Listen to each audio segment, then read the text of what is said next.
我不知道从什么地方开始，看见那些太阳能板了没有哈？大家看哈。Under the rule of the Chinese Communist Party, China has seen a series of unnatural innovation projects. After the recent end of the rice planting on mountains fiasco, a new trend called solar panels on farmland has emerged. Vast fields of golden wheat are now covered like patches by blue solar panels. This so-called land revolution, under the name of developing new productive forces, is being pushed forward vigorously. 真的是触目惊心的，惊掉下巴。 This is truly shocking, jaw-dropping. Solar panels are taking over farmland, pushing good land onto mountains. The more you look, the more something seems off. Solar panels are being installed all over farmland with grand promises. They say the land can serve two purposes. Crops can still grow under the panels, electricity can be sold to make money, and green energy will develop. But is it really that perfect? Once implemented, problems started to appear. The panels cover large areas of the best village farmland. With panels blocking the sunlight, crops underneath can hardly grow. Even shade-tolerant vegetables or beans produce very poor yields. A farmer surnamed Li said he planted corn under the panels. In previous years, he could harvest over 3,000 kilos per acre. Now he gets less than half that. Another farmer said experts claimed shade-tolerant plants would grow well, but when he planted honeysuckle seedlings, they all withered. Eventually, the land was left barren. Farmers are even more frustrated because once the solar equipment is installed, maintenance costs are extremely high. Within 2 years, some panels break down and are never repaired, leaving the land occupied and hardened beneath.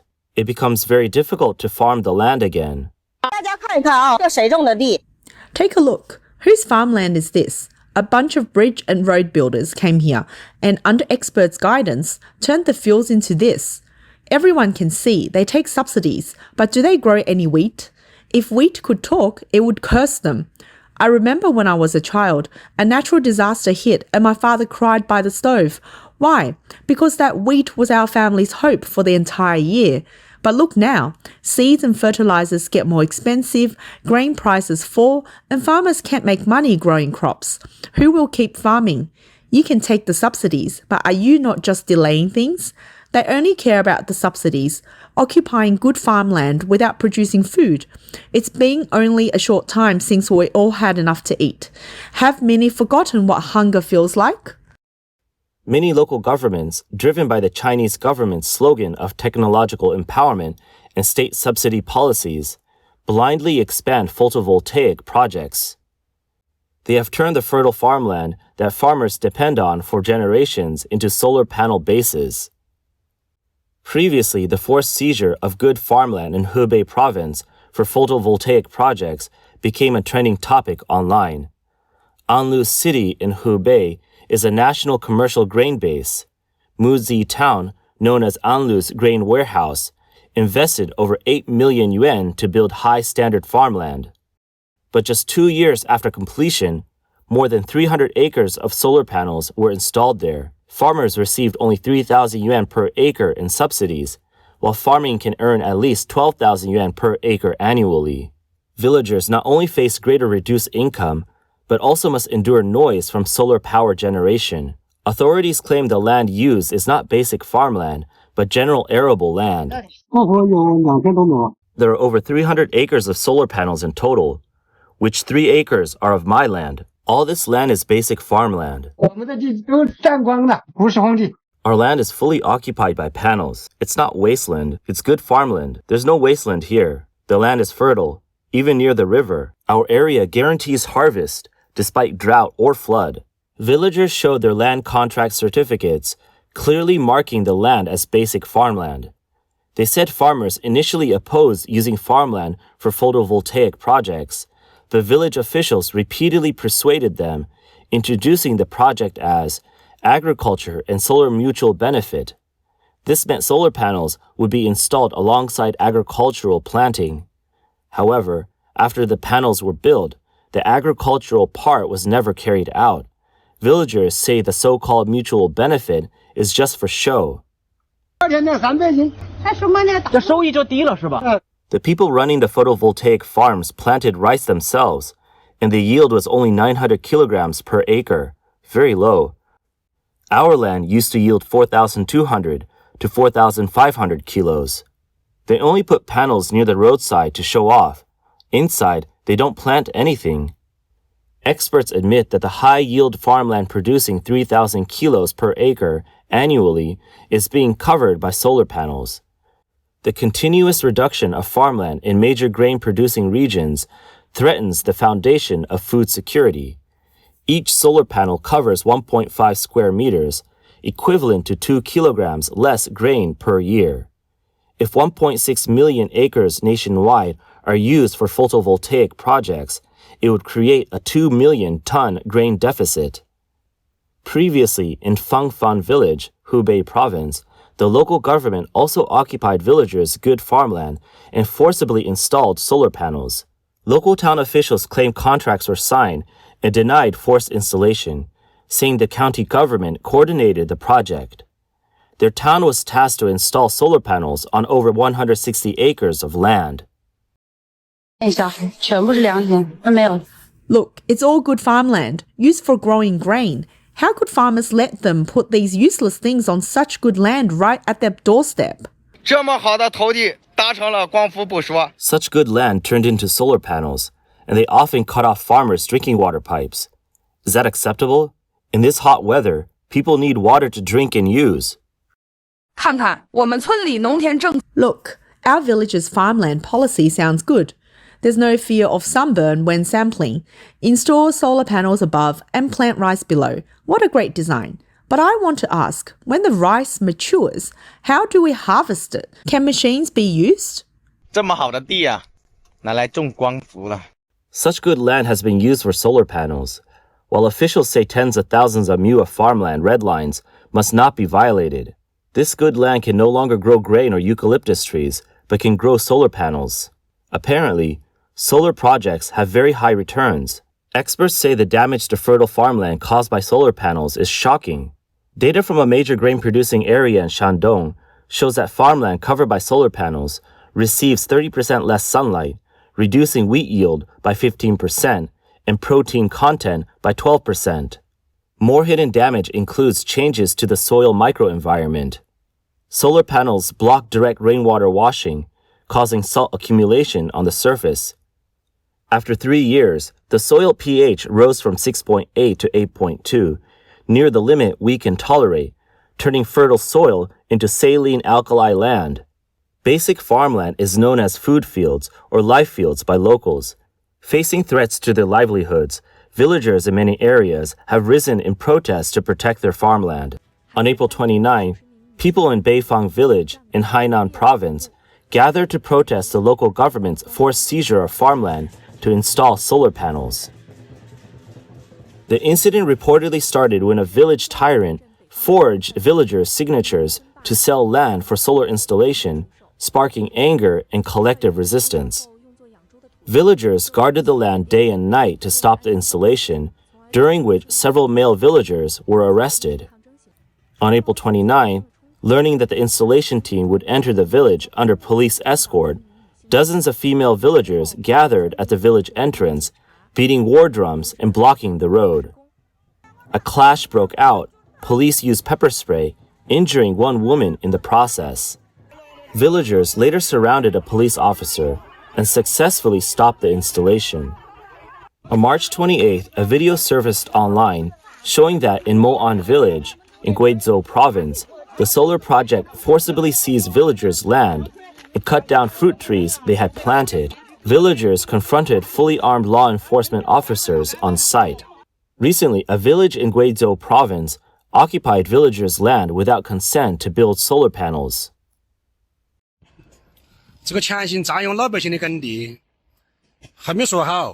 They forcibly took our farmland and didn't notify us.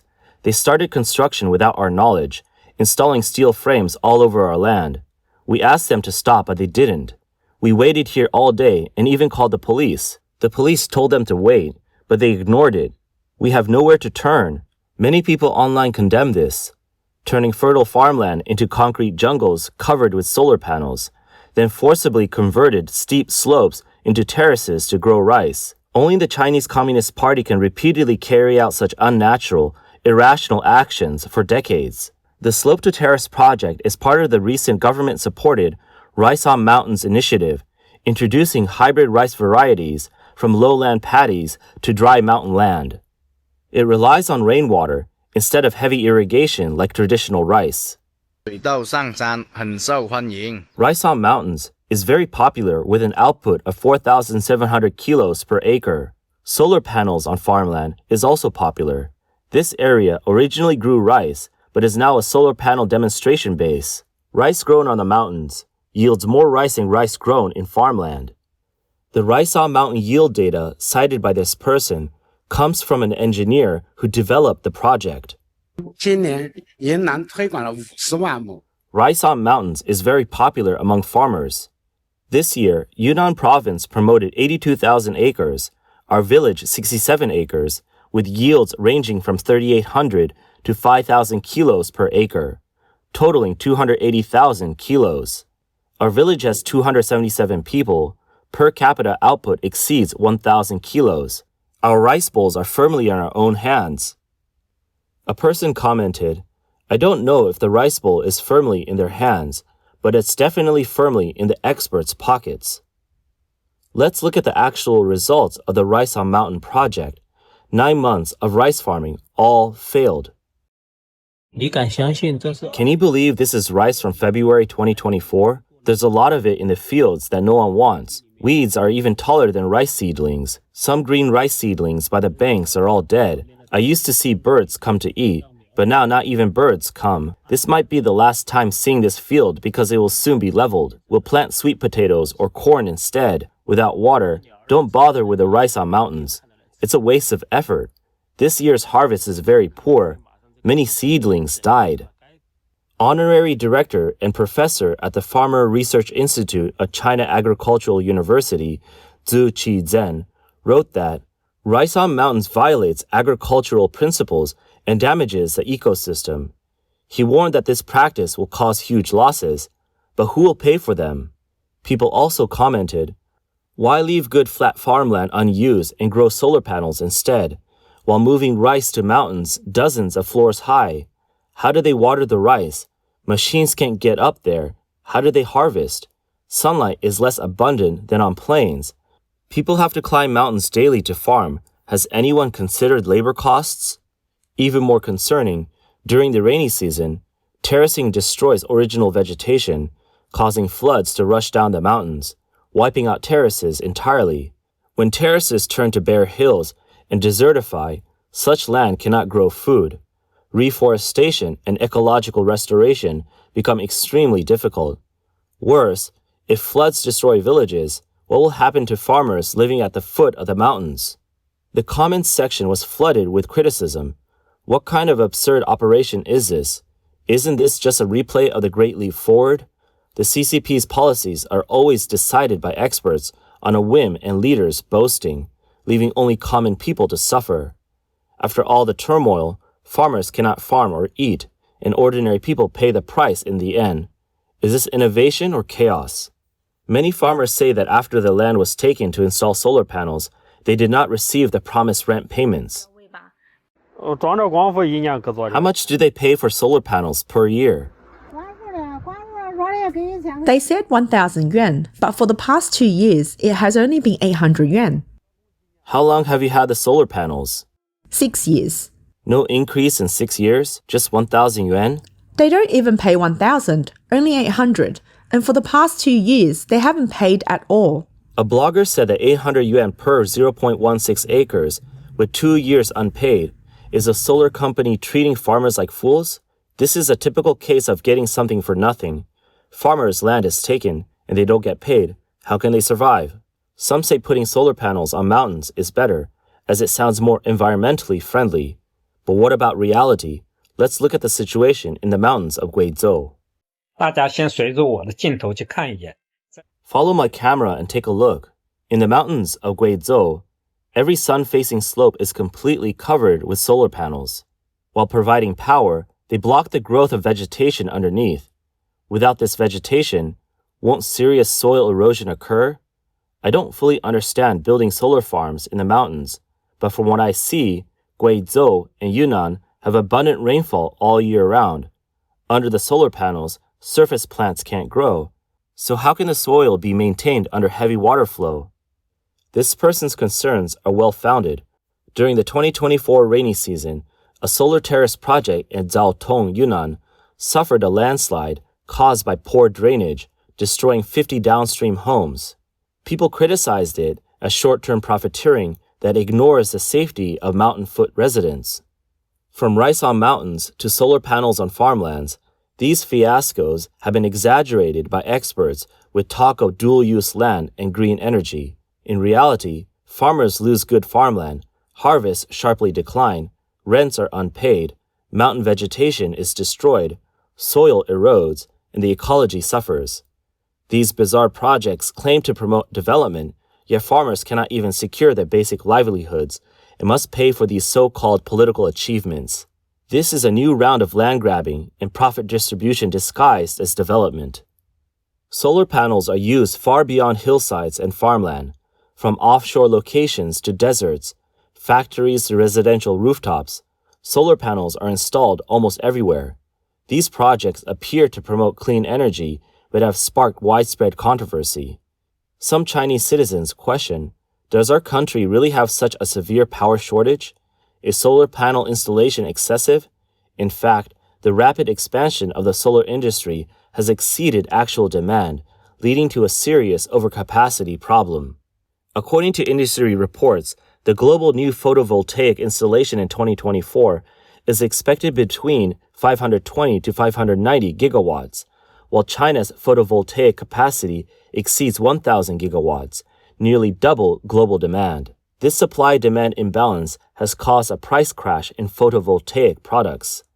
For example, by June 2024, photovoltaic module prices dropped to 8.7 cents per watt, a 60.5% decrease from the 2022 peak. Polysilicon prices fell to $4.36 per kilo, down 88.6%. Financial reports show that among China's 6 major photovoltaic companies in 2024, only 2 achieved positive net profits, while 4 saw profits fall over 150% year-on-year. 5 companies had average layoffs of nearly 30%. By the end of September 2023, the photovoltaic industry's total debt neared 3 trillion yuan, with 39 listed companies each owing more than 10 billion yuan. This overcapacity has caused massive corporate losses, layoffs, and project delays. For instance, early 2024 saw several photovoltaic companies, such as Daqo Energy and JS Machine, announce project postponements. Some even went bankrupt due to broken capital chains. Many solar equipment manufacturers also face large-scale layoffs. A blogger revealed that a solar equipment factory laid off over 1,000 workers. To select who to lay off, employees were asked to run 5 kilometers in 40 degrees heat, and those who failed were fired.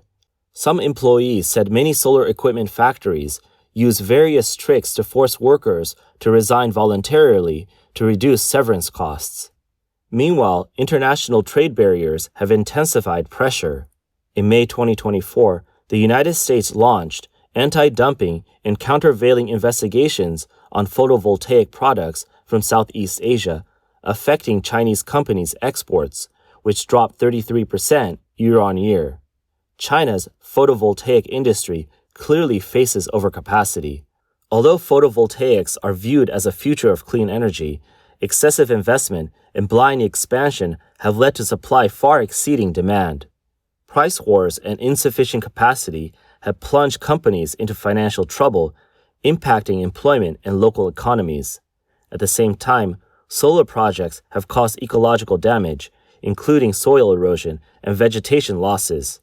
Under the CCP's governance philosophy that disregards ecological laws and fights against nature and the land, solar energy has become not a green hope, but a burden of overcapacity.